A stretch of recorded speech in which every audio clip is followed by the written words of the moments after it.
Ini model yang biasa Pak, yang lurus ini Pak, lurus. Tebokannya juga bisa dicopot ini.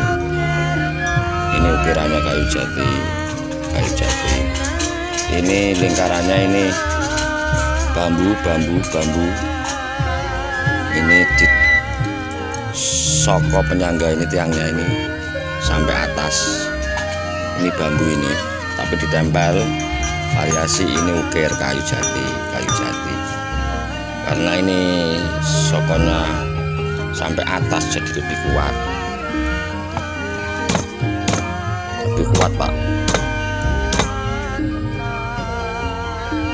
Buat dipilih yang model ini, tapi masih memberi ukirannya Pak. Ini masih pembentaannya seperti ini, sudah kelihatan.